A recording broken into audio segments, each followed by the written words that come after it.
Bonjour ou bonsoir. Notre méditation d'aujourd'hui a pour thème « Cesse d'envier le bonheur des méchants ». Cesse d'envier le bonheur des méchants. Cesse d'envier le bonheur des méchants. Nous allons prier pour recommander ces instants au Seigneur. Dieu de grâce et Dieu de merveille, nous te sommes infiniment reconnaissants pour le souffle de vie que tu renouvelles en nous en ce jour. Merci pour ta grâce qui nous donne l'opportunité d'écouter ta parole. Seigneur, prions que du haut des cieux, par ton Esprit Saint, tu illumines notre entendement, que tu éclaires notre intelligence, que ta parole nous révèle, Seigneur, ô Dieu, ta volonté, afin que nous puissions l'accomplir et obtenir une bonne relation personnelle avec toi. Père, que le Saint-Esprit fasse tomber les écailles de nos yeux et nous donne de comprendre la profondeur des Saintes Écritures. Au nom de ton Fils Jésus-Christ. Amen. Une fois de plus, je rappelle le thème de notre méditation d'aujourd'hui, c'est « Cesse d'envier le bonheur des méchants ». Cesse d'envier le bonheur des méchants. Il arrive souvent que parmi les enfants de Dieu, on trouve certains qui, à cause de leur ignorance, sont aigris, parfois même découragés, se posent des questions, sont dérangés, ils perdent leur zèle, ils ne sont plus tellement bouillants comme autrefois, pas très engagés pour les choses de Dieu. Tout simplement pourquoi? Parce qu'ils ont commencé à promener des regards autour d'eux. Ils ont vu des gens qui ne croient pas en Dieu, qui ne servent pas Dieu comme eux, mais qui, paradoxalement, possèdent des biens matériels, ont de l'argent, comme on dit vulgairement, les gens qui ont des maisons, des voitures, des comptes bancaires bien fournis et beaucoup d'autres choses. Et parfois, l'enfant de Dieu qui n'est pas avisé commence à s'interroger que mais pourquoi, comme la Bible dit que dans Agé 2:8 que l'or et l'argent appartiennent à Dieu, pourquoi lui qui se sanctifie, lui qui fait des efforts pour mener une vie digne de l'évangile, pourquoi lui, il n'a pas toutes ces richesses du monde alors que ceux qui mentent, qui volent, qui font la corruption, qui font toutes les mauvaises choses que nous connaissons là dehors, possèdent tant de richesses matérielles. Et cette ignorance est tellement dangereuse. Pourquoi? Parce que elle amène plusieurs frères et sœurs à chanceler dans la foi et parfois certains commencent aussi à se compromettre comme les gens du monde, c'est-à-dire cessent de chercher les biens matériels selon les voies légales, selon les voies autorisées par Dieu, et commence aussi à plonger dans le faux, dans les mauvaises choses, parce qu'il voudrait à tout prix aussi avoir les biens de la terre. Je voudrais dire que Ecclésiaste nous a dit à bon escient qu'il n'y a rien de nouveau sur la terre. Donc tout ce qui nous arrive aujourd'hui, cela s'est déjà produit dans le passé. Et nous allons lire dans la parole de Dieu, dans le psaume 73, l'exemple d'un enfant de Dieu qui a vraiment eu ce problème. Il est passé par cette difficulté. Il a été secoué, il a été vraiment ébranlé par ce qu'on appelle le bonheur des méchants. Je dis bonheur des méchants entre guillemets, parce qu'en réalité, le méchant n'a pas un bonheur. Nous allons le voir dans la suite de notre message qu'en réalité, le vrai bonheur n'appartient qu'aux enfants de Dieu. Ce n'est que quelqu'un qui est réconcilié avec Dieu par son Fils Jésus-Christ qui peut expérimenter le vrai bonheur. Mais quant aux artifices que les hommes présentent là dehors et que les gens appellent le bonheur, en réalité c'est un leurre, c'est une illusion. Ce n'est pas vrai, ce n'est pas le vrai bonheur. Et nous allons voir dans l'exemple d'Azaph. Et je voudrais d'abord définir ce que c'est que le bonheur. Voilà, le bonheur, c'est l'état de complète satisfaction, l'état de plénitude, de félicité, de béatitude, quand quelqu'un a cette joie, cette paix, et il est dans la prospérité, de la jouissance complète, C'est ça le bonheur. Donc c'est l'ensemble des circonstances et des conditions favorables qui font que quelqu'un se sente bien. Et très vulgairement, quand les gens parlent du bonheur, ça a un caractère extérieur, c'est-à-dire objectif, des choses qu'on voit. On qualifie quelqu'un d'heureux parce qu'on l'a vu avoir beaucoup d'argent, avoir des maisons, des biens matériels, des voitures et que sais-je encore. C'est ça. Bon, quant aux définitions strictes du terme, le bonheur reflète cet aspect extérieur, mais la félicité, quant à elle, est l'aspect intérieur. La félicité est liée à l'âme. La félicité ne concerne pas les circonstances objectives et extérieures de la vie d'une personne. La félicité, c'est la satisfaction profonde et interne de l'âme d'une personne. Mais je reconnais que dans le langage courant, les deux termes se confondent. On les utilise à tort et à travers. Je parle donc du bonheur des méchants.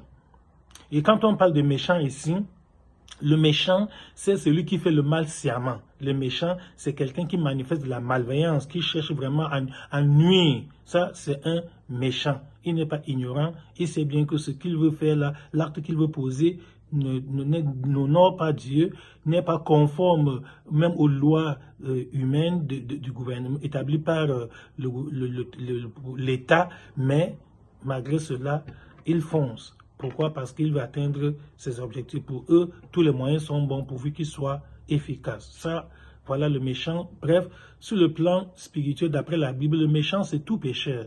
Toute personne qui n'a pas encore accepté Jésus-Christ comme son Seigneur Sauveur personnel est considérée comme un méchant. C'est ça. Même s'il n'a pas tué, même s'il n'a pas commis de grands crimes, tant que tu n'es pas réconcilié avec Dieu, tu n'es pas...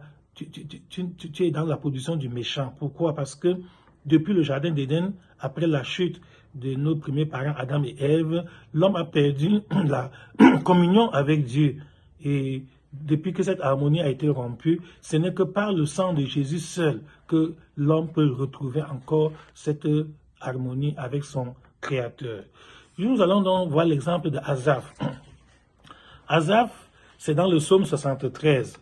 Asaph est un enfant de Dieu qui, à un moment donné, a eu des difficultés sérieuses quand il s'est mis à observer autour de lui, à voir comment les païens, ceux qui ne craignent pas Dieu, vraiment sont prospères, entre guillemets, accroissent leur richesse. Je vais lire, suivant les propos d'Asaph lui-même dans le psaume 73, à partir du premier verset. « Oui, Dieu est bon pour Israël, pour ceux qui ont le cœur pur. Toutefois, mon pied allait fléchir, mes pas étaient sur le point de glisser, car je portais envie aux insensés en voyant le bonheur des méchants. Rien ne les tourmente jusqu'à leur mort et leur corps est chargé d'un bon point. Ils n'ont aucune part aux souffrances humaines, ils ne sont point frappés comme le reste des hommes. Aussi leur orgueil leur sert de collier, la violence est le vêtement qui les enveloppe, l'iniquité sort de leurs entrailles, les pensées de leur cœur se font jour, ils raillent et parlent méchamment d'opprimés et profèrent des discours hautains, etc. Bien, voilà ce qui est arrivé à Asaph. Il dit qu'il a chancelé, il a vraiment été gêné, troublé par le fait qu'il portait envie aux insensés, c'est-à-dire voyez comment les gens qui n'ont pas la crainte de Dieu accroissent leur richesse, jour après jour leur argent augmente, leurs biens matériels ne font que augmenter. Et ça, voulu ébranler Asaph. Heureusement, dans la suite, Asaph, de sa méditation, nous allons voir que Asaph s'est ressaisi. Il dit, si je disais je veux parler comme eux, voici je trahirais la race de tes enfants. Donc, un chrétien qui, à cause de ce qu'il a vu, ceux qui ne craignent pas Dieu, avoir des biens matériels, cherche aussi à imiter ceux du monde, sache que tu es en train de trahir la race des élus. Tu es en train de régner ton identité chrétienne. Tu es en train de sortir du camp de Jésus pour entrer dans le camp de Satan. Et nous verrons tout à l'heure ce qui se passe dans ce camp des hommes qui ne craignent pas Dieu. Au verset 16, Asaph dit, quand j'ai réfléchi là-dessus pour m'éclairer, la difficulté fut grande à mes yeux, jusqu'à ce que j'eusse pénétré dans les sanctuaires de Dieu et que j'eusse pris garde au sort final des méchants. Oui, tu les places sur des voies glissantes, tu les fais tomber et tu les mets en ruine. Et quoi? En un instant, les voilà détruits, ils sont enlevés, anéantis par une fin soudaine. Bien-aimés frères et sœurs, Asaph a été sage, il ne s'est pas limité aux apparences trompeuses, il a essayé de voir jusqu'où mène cette situation. Et il s'est rendu compte que ceux qui ne craignent pas Dieu peuvent bien avoir des richesses, de très grands biens matériels, etc. Mais quelle est la fin?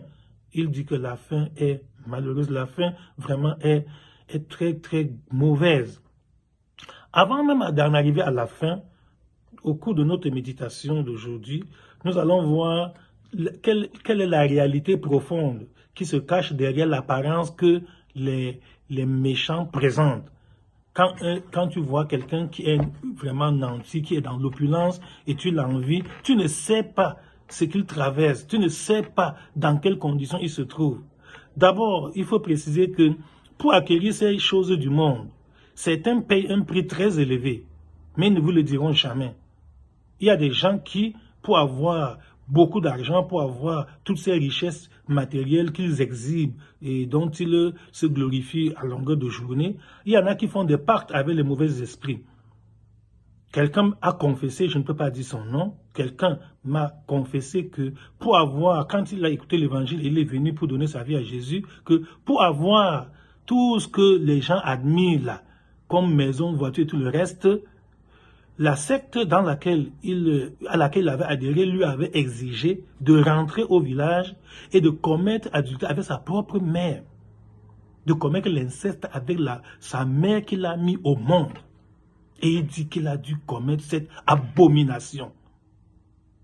Et de retour du village, ses affaires ont prospéré d'une manière subite, brusque, inexplicable. Il a multiplié son chiffre d'affaires par je ne sais combien et il est jusqu'au jour où il a écouté l'évangile, il a senti sa misère, il est venu confesser, demander pardon à Dieu pour se réconcilier avec le Seigneur. Donc ça, ce n'est qu'un exemple. Il y en a plein que vous ne connaissez pas l'origine des richesses que les gens exhibent là-dedans. Vous ne savez pas ce qu'ils ont fait pour avoir ça. Et plusieurs ne vous le diront pas. Parce que généralement, dans le monde des ténèbres, il y a ce qu'on appelle la loi de l'ormeta, la loi du silence. On interdit à chaque membre de la loge ou de la secte pernicieuse, on leur interdit formellement de divulguer le secret. Ils n'ont pas le droit d'aller dire aux non-initiés, aux ceux qui ne sont pas membres de leur secte, quelles sont leurs procédures, quels sont leurs moyens. Non, on les menace même de représailles. Que si tu t'en vas trahir,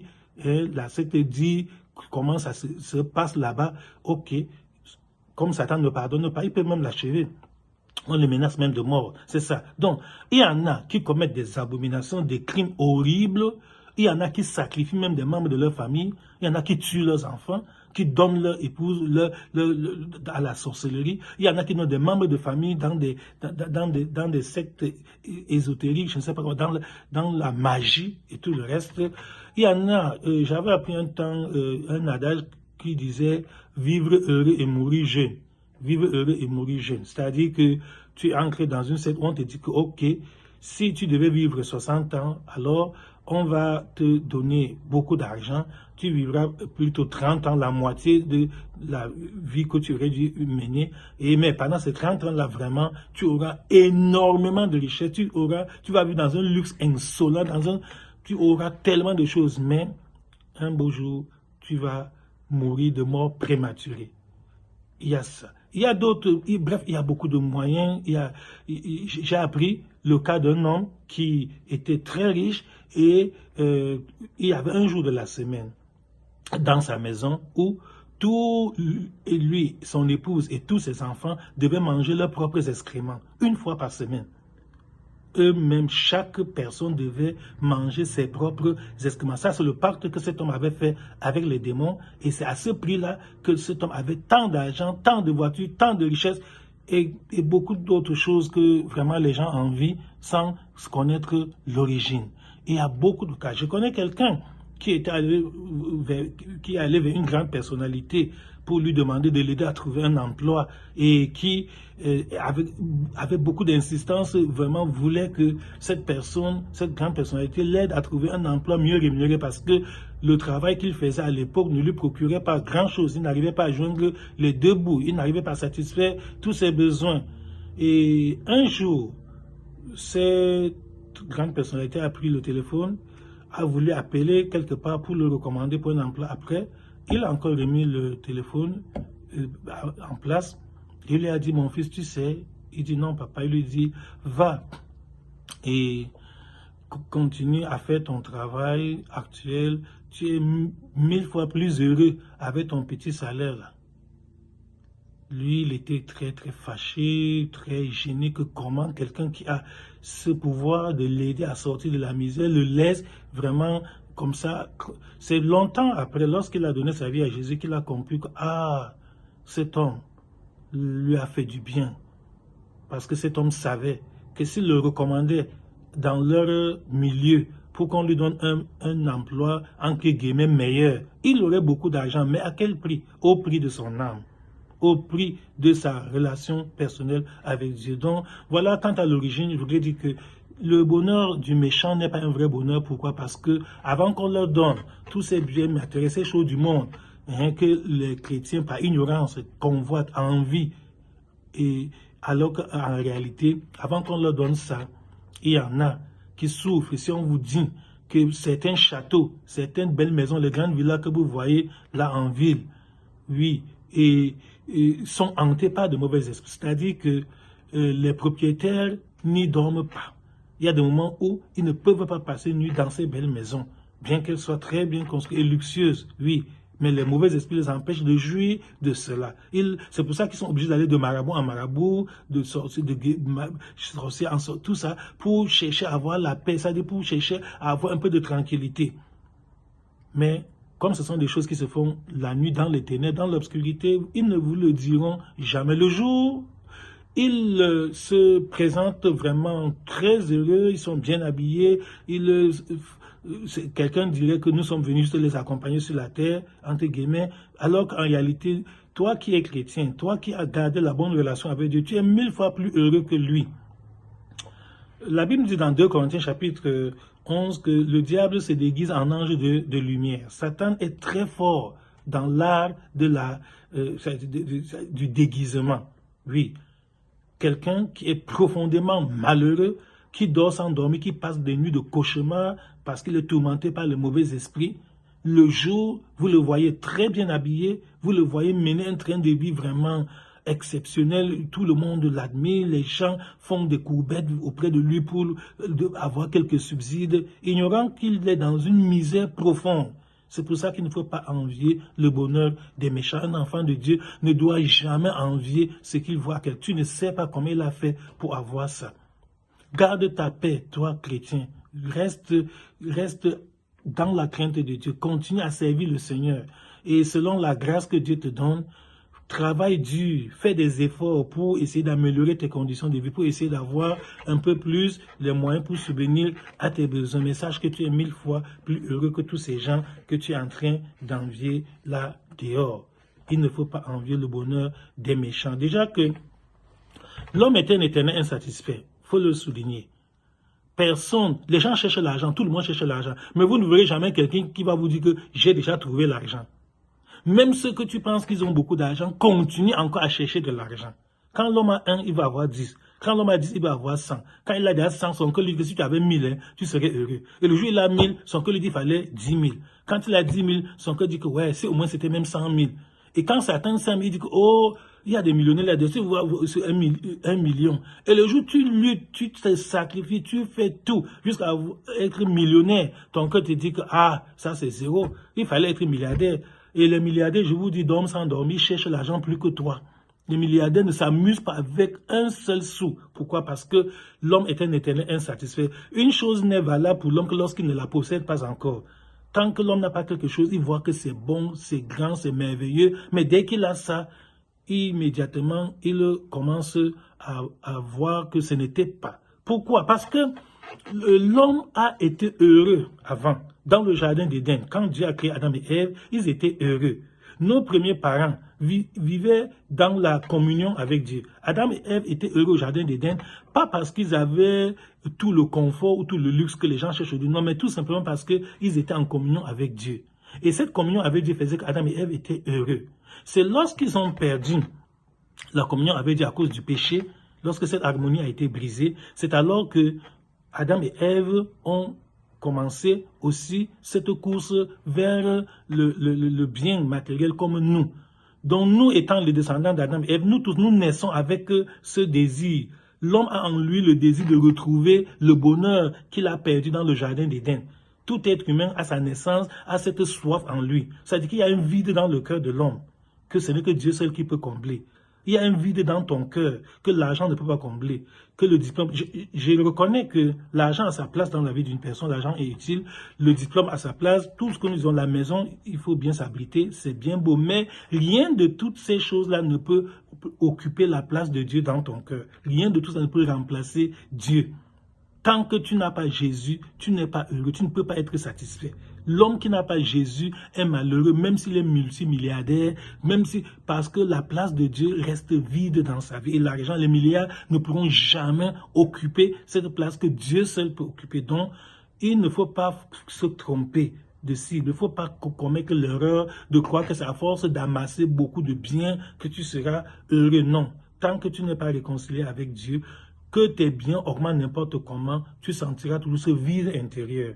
Et je voudrais dire que même les recherches scientifiques, les progrès, les grands exploits que la technologie font aujourd'hui, c'est parce que l'homme voudrait retrouver ce qu'il a perdu au jardin d'Éden. Tous les efforts, tout ce qu'on fait aujourd'hui pour essayer d'améliorer les conditions de vie de l'homme, c'est bien beau, c'est légitime, mais je reconnais que toutes ces choses-là, aussi légitimes soient-elles, aussi utiles soient-elles, ne peuvent pas remplacer Dieu. Ça ne peut pas occuper. Et c'est là l'erreur de l'homme moderne, qu'aujourd'hui tout le monde est engagé dans une course effrénée vers l'argent. Même ceux qui se disent enfants de Dieu sont prêts à compromettre leur foi, à compromettre leur relation personnelle avec Dieu, tout simplement parce qu'ils veulent acquérir des biens matériels, ils veulent être aussi nantis, qu'on voit que même lui aussi, il a une voiture, il a ceci, il a cela, il a une maison, il a des millions, il a des comptes bancaires bien fournis, etc. Mais si tu peux avoir ces choses dans des voies légales, des voies bonnes, c'est-à-dire d'une manière digne, conforme à la parole de Dieu, tant mieux. Mais si tel n'est pas le cas,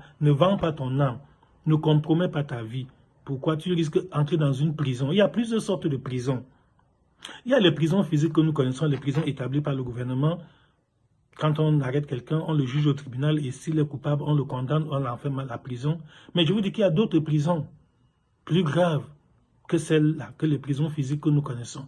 Il y a les prisons morales, les prisons spirituelles, la prison de la conscience. Et c'est ça les prisons les plus pénibles, les plus horribles.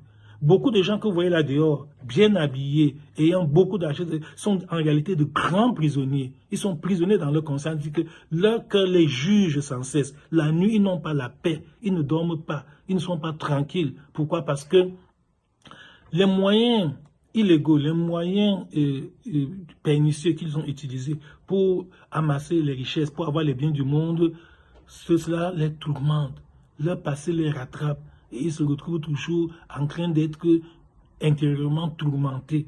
Ils n'ont pas la conscience tranquille. Donc, prends garde de te retrouver dans l'une de ces prisons morales, ces prisons spirituelles, la prison de la conscience.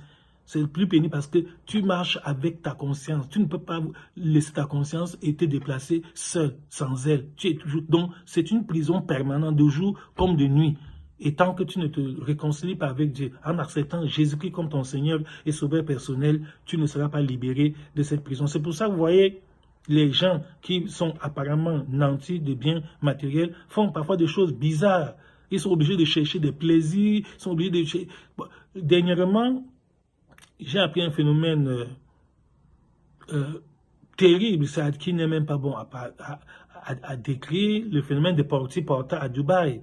J'ai appris qu'il y a des jeunes filles qui vont à Dubaï, dans les Émirats Arabes Unis, où les hommes sont très riches parce que là-bas, vous connaissez que la manne pétrolière fournit beaucoup de richesses.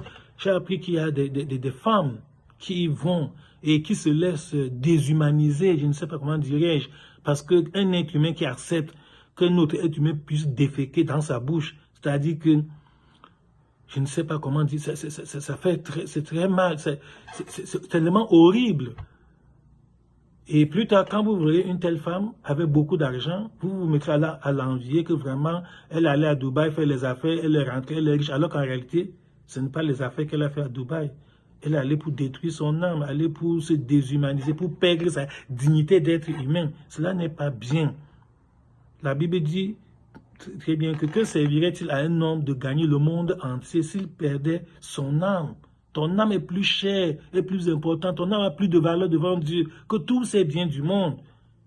Donc, que chacun d'entre nous revienne en lui-même, que chacun d'entre nous se ressaisisse parce que cette course effrénée, cette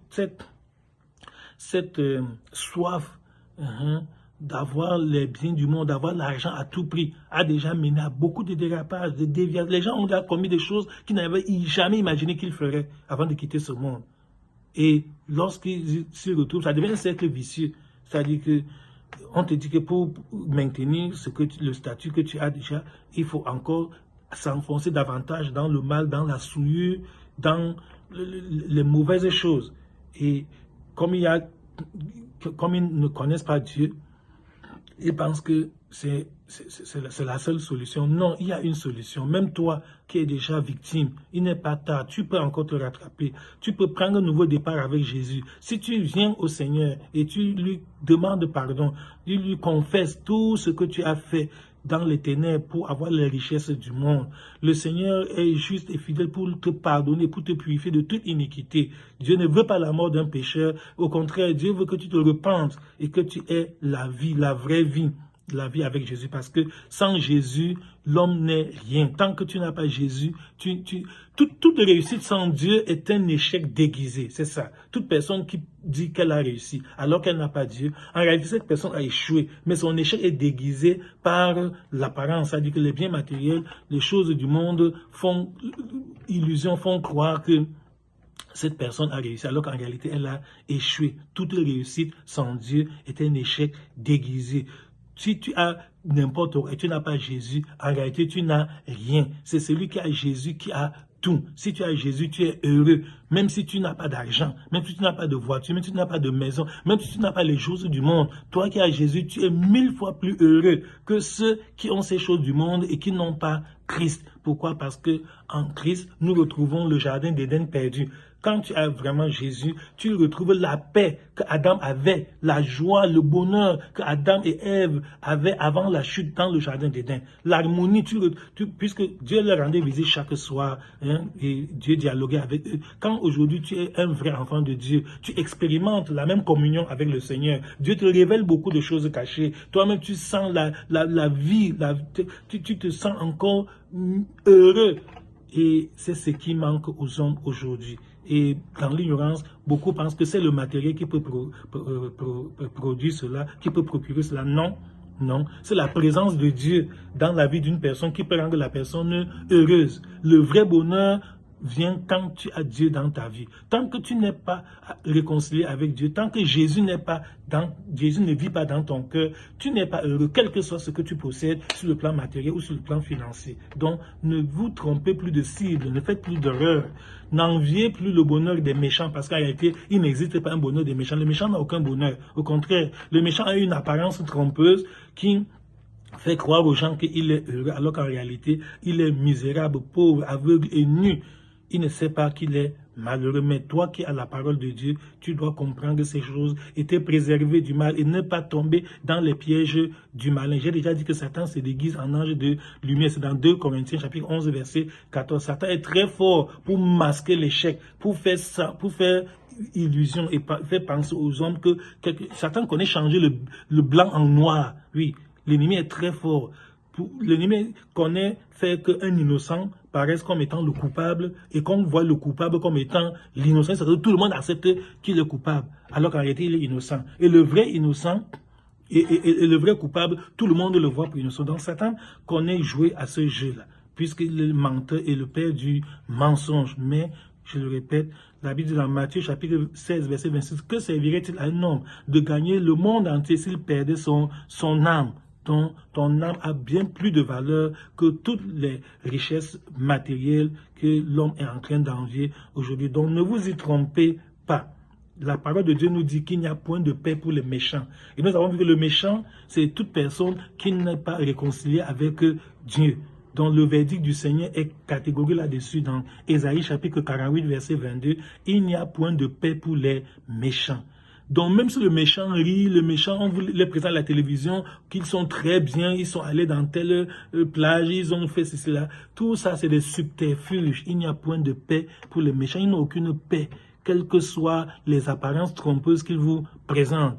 La vraie paix, c'est Dieu seul qui la donne. C'est Jésus, c'est la présence de Dieu dans le cœur d'une personne qui peut rendre ces personnes heureuses parce que c'est Dieu qui nous a créés. Et tant que l'homme n'est pas réconcilié avec son Créateur, il ne peut pas être heureux. Donc, voici le temps favorable. J'aimerais que nous terminions notre méditation par un texte biblique dans 1 Corinthiens chapitre 15, verset 58.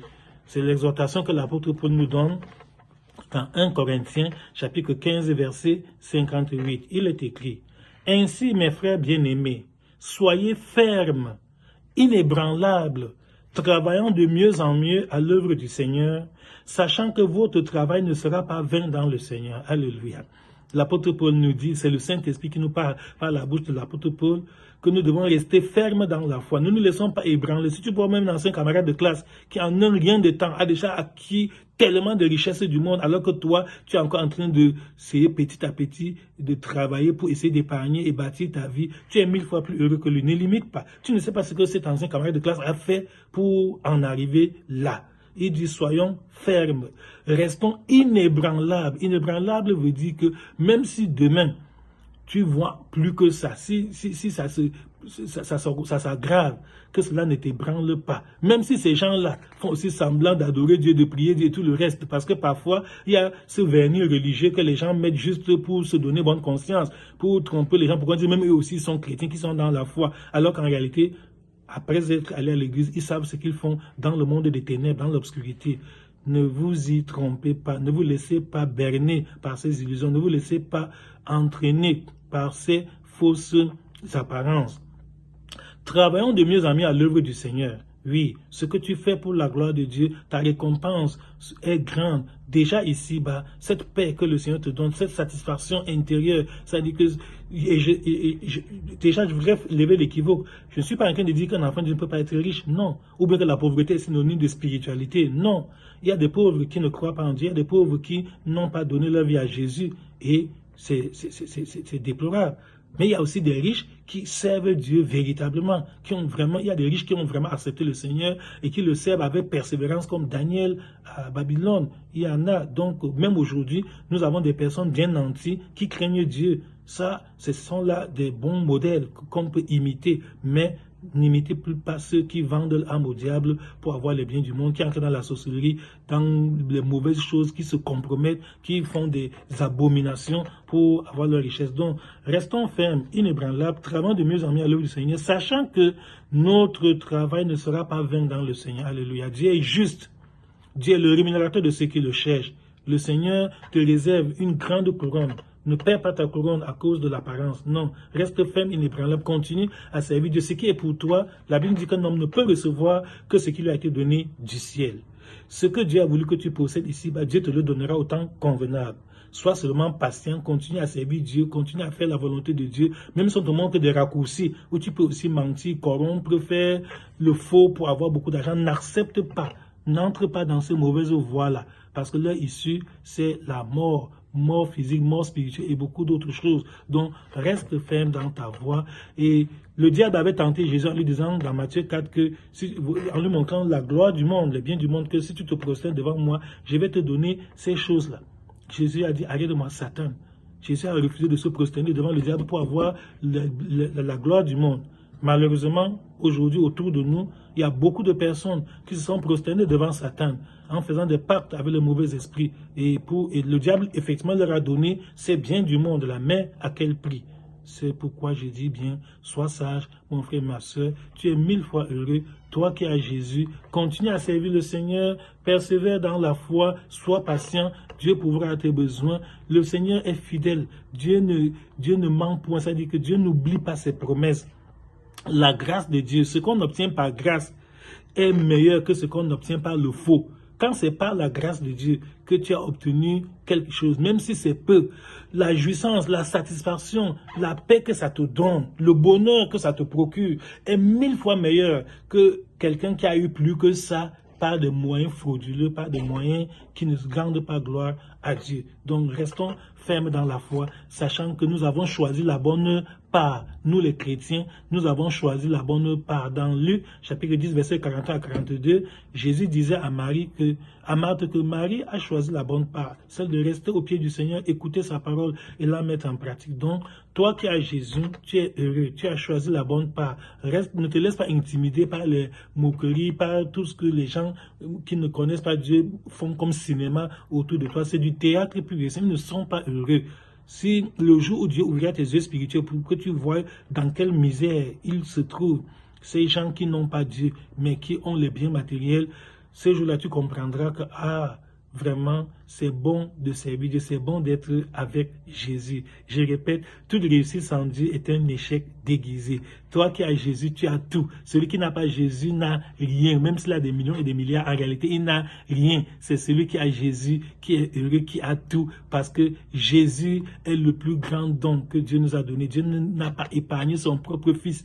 Si Dieu t'a donné Jésus, sache que ce n'est pas l'argent qui va le dépasser. Ce n'est pas la maison, la voiture, toute la nourriture qui va dépasser Dieu. Si Dieu a pu te donner Jésus, ce qu'il avait de plus cher, sache qu'avec Jésus, Dieu te donnera aussi toutes choses. C'est Romains chapitre 8, verset 31 à 32. Que la grâce de Dieu te localise par ce message et te délivre du découragement. Toi qui étais déjà en train de promener le regard inquiet, toi qui étais toujours en train de te soucier. Non, non, non, non, non. Que cette parole te libère, que tu sois affranchi des inquiétudes, des soucis du lendemain. Non, reste ferme. Tu as fait de bons choix. Que la grâce de Dieu soit avec toi et que cette paix t'anime, t'habite constamment. Que cette grâce reste avec toi et te soutienne pour que tu continues ta marche en vainqueur jusqu'à ce que nous recevions la couronne de la vie quand le Seigneur viendra nous enlever avec les autres élus à sa rencontre dans les airs. Nous serons assis au paradis avec les saints qui nous ont précédés. L'apôtre Paul dont nous venons de parler,